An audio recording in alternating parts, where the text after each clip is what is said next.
광활하게 펼쳐진 한국의 바다 한가운데에서 심상치 않은 움직임이 감지되었습니다. 이에 전 세계의 많은 이들이 한국의 바다를 주목했는데요. 세계 여타 다른 곳에서는 볼 수 없는 진귀한 풍경에 외국인들은 적지 않은 충격을 받았다고 하죠. 더욱 충격적인 것은 한국의 이곳이 인류를 떨게 하는 기후 위기를 해결할 수 있는 유일하고도 귀중한 장소였다는 것입니다. 심지어 그 가치를 최근 인정받아 유네스코 자연문화유산으로 등재되었다고 하는데요. 이 장소는 땅덩어리 넓기로 유명한 중국이나 러시아에도 없는 곳으로 크게 부러움을 사고 있습니다. 한국의 이곳은 도대체 어떤 곳이길래 세계인들의 주목과 부러움을 한몸에 받은 것일까요? 지금부터 자세히 설명해 드리겠습니다. 지난 6월 29일 제주 마라도에서 지금까지 한국에서 본 적 없던 새가 나타났습니다. 처음 보는 새를 보고 당황한 목격자는 곧장 조류 전문가를 불러 이 새가 도대체 무슨 새냐고 물었죠. 조류 전문가도 새를 보더니 당혹감을 감추지 못했는데요.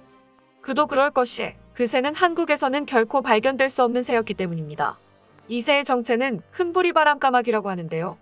영문명으로는 크로우빌드 드론고라 불리는 새입니다. 국내에 보고된 검은 바람까마귀와 비슷하지만 부리가 크고 푸른 광택이 있는 깃털이라 구분되는 새였죠. 문제가 되는 점은 이 새의 서식지가 한국이 아니라는 점입니다. 이 새는 아열대 기후인 동남아시아에 주로 서식하는 새로 한국까지 올라올 수 없는 새인데요. 그런데 이 새가 마라도에서 관측된 것입니다. 최초로 한국에서 발견된 것으로 연구자들은 한국이 마침내 아열대 기후로 바뀌는 증거일 수 있다는 예측을 내놓았죠. 이 새가 살 수 있을 만한 환경으로 한국이 바뀌고 있고 환경 반경이 넓어진 큰부리 바람까마귀는 앞으로도 이 개체 외의 다른 개체들도 한국에 등장할 수 있다고 바라본 것입니다. 실제로 지난 5월에는 푸른 아시아 실잠자리가 경기도 파주에서 발견되어 충격을 안겼는데요. 사실 이 잠자리는 원래부터 한반도에 서식하는 종이 맞긴 맞습니다. 그럼에도 충격적인 이유는 이 잠자리가 지금까지는 더운 남부 지역에서만 서식해왔는데 이제 중부지방까지 무더워지면서 북상한 것이기 때문입니다. 이렇게 특정 지역의 기후가 바뀌면서 나타난 생물들은 기후변화 생물지표종이라는 이름으로 불립니다. 기후변화가 만든 새로운 개념이죠. 기후는 지금 이 시간에도 변하고 있고 이로 인한 일들은 비단 한국에서만 일어나는 게 아닙니다. 최근 알래스카 동토에서는 모기떼가 모습을 드러내며 전 세계 사람들을 깜짝 놀라게 했는데요. 알고 보니 따뜻해진 기후로 인해 동토가 녹으면서 동면에 있던 벌레들이 살기 좋은 환경이 조성된 것입니다. 얼음이 녹으며 생긴 웅덩이는 모기가 새끼를 낳기에 좋은 환경이 되었고 그로 인해 때 아닌 모기 습격이 알래스카에서 벌어진 것입니다. 남극과 북극에서 얼음이 녹고 있다는 사실은 이제 뉴스거리도 되지 않을 만큼 당연한 일이 되었습니다. 최근에는 얼음이 녹으면서 밖으로 노출된 동토를 연구하자는 바람이 불면서 남극과 북극이 인류의 생활 반경에 포함되는 일도 있는 만큼 현재 진행형으로 기후변화를 인류의 삶을 바꾸고 있습니다. 긍정적인 측면도 있지만 사실 부정적인 측면이 더 많은데요. 인구가 늘어나고 자원을 더 많이 쓰면서 발생하는 이산화탄소와 기타 가스 물질들이 기후를 급속도로 따뜻하게 바꾸면서 인간의 삶을 위협하고 있습니다. 학자들은 이 사태를 막기 위해 특단의 조치를 취해야 했는데요. 연구 과정 중 대량의 이산화탄소를 막을 수 있는 존재를 발견한 것입니다. 지금도 이 존재 덕분에 이산화탄소 상당수가 사라질 수 있었는데요. 그것은 바로 갯벌의 존재였습니다. 이곳에서만 사는 생물과 다양한 철새 동물들의 가짓수를 보면 갯벌은 바다의 열대우림이라고 해도 과언이 아닙니다. 놀랍게도 갯벌이 이산화탄소를 흡입하며 상당수의 온실가스 문제 해결에 도움이 된다는 것이 알려지면서 갯벌은 블루카본이라고 불리게 되었습니다. 갯벌이 제공하는 생태계 서비스의 가치를 합산하면 연간 17조 원에 달한다고 하는데요. 최근 이 지역은 그 가치를 인정받아 유네스코 세계 자연유산으로 지정되는 성과를 거두기도 했죠. 2021년에 이뤄진 세계 자연유산 선정 결정은 평가에 참여한 21개국의 만장일치가 있었다고 합니다.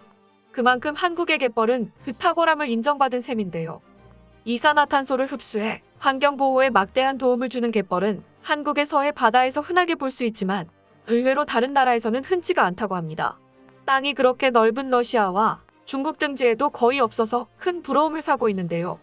사실 갯벌이 그 가치를 인정받기까지 수많은 우여곡절이 있었습니다. 처음에 갯벌을 세계문화유산으로 올릴 때 조건이 충족되지 않았다는 이유로 거절을 당했다고 하는데요. 갯벌의 생태적 가치는 물론이고 지역에 있어서 어디서부터 어디까지를 유산지역으로 정해야 할지 애매했기 때문이라고 합니다.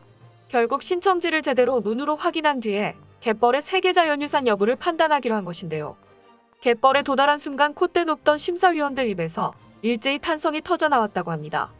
광활하게 펼쳐진 넓은 갯벌에는 많은 생명이 있었는데 그 아름다운 모습을 직접 본 사람이라면 그 누구라도 한눈에 반할 수밖에 없었던 것이죠. 특히 구불구불 굽이진 이랑의 아름다움에 반한 심사위원들은 갯벌에 핏줄이 넓게 펼쳐져 있는 것 같다며 환호했다고 하는데요. 반대 의견도 있었으나 실제 갯벌의 환경을 보고선 반대하던 이들도 의견을 철회하고 갯벌을 인정할 수밖에 없었다고 합니다. 그렇게 21개 국가의 만장일치를 이끌어낼 수 있었죠. 지구상의 생물 다양성 보존을 위한 중요한 서식지라는 평가를 내리며 한국 갯벌의 가치를 인정한 이들은 충남 서천 갯벌, 전북 고창 갯벌, 전남의 신안 갯벌, 고성 순천 갯벌을 포함 5개 지자체 영역에 있는 모든 갯벌을 세계 자연유산으로 지정했습니다. 이들이 눈여겨본 갯벌의 가치 중 하나는 바로 생물 다양성인데요. 그런데 사실은 갯벌이 전 세계에서 한국에만 있는 것은 아닙니다. 한국의 갯벌 외에도 다른 국가에도 갯벌이 존재합니다. 그럼에도 불구하고 한국의 갯벌만 유일하게 세계 자연유산으로 인정을 받았는데요. 소위 세계 5대 갯벌이라고 불리는 갯벌은 북해 연안 갯벌과 캐나다 동부 연안 갯벌, 미국 동부 조지아 연안 갯벌과 아마존 유형 연안 갯벌이 있는데요. 한국까지 포함해서 세계 5대 갯벌이라 불리는 갯벌입니다. 그 중에서도 아마존 유역 갯벌의 경우 남북한을 합한 면적의 30배나 될 정도로 엄청난 크기를 자랑합니다. 강 하구의 1600km에 이르는 갯벌이 발달해 있고 삼각주 형태로 대부분이 모래 형태를 하고 있죠. 크기뿐만 아니라 압도적인 모래의 규모만 따져봤을 때 진작 세계자연유산에 등재되어도 이상하지 않을 정도인데요. 하지만 한국의 갯벌이 이들 연안과 다르게 가치를 인정받을 수 있었던 이유는 바로 생물 다양성이 풍부하다는 점입니다. 한국의 갯벌에는 천여 종의 다양한 해양생물이 살고 있는데요. 세계유산으로 등재된 유럽화된 해에 400종만 살고 있는 데에 비해 무려 600종이나 더 많이 살고 있는 것을 알 수 있죠. 동그란 모래 구슬을 만드는 염난개, 몸을 들썩이는 달랑개 무리들은 대표적인 우리 갯벌의 식구이며 우리 갯벌에는 낙지와 조개도 살고 있습니다. 먹을거리가 풍부하기에 이를 잡아먹는 널쩍부리도요와 같은 멸종위기 야생생물도 한국 갯벌에서는 쉽게 볼 수 있는 것이죠. 만약 한국 갯벌이 사라진다면 이들 생물의 터전이 없어지기에 한국 갯벌의 가치는 그 어떤 곳보다도 더 중요하다고 할 수 있죠. 유네스코가 한국의 갯벌을 더욱 높이 산 이유 중 하나는 북반구와 남반구를 오가는 장거리 이동 철새들이 중간에 머물다가는 주요 기착지라는 점입니다.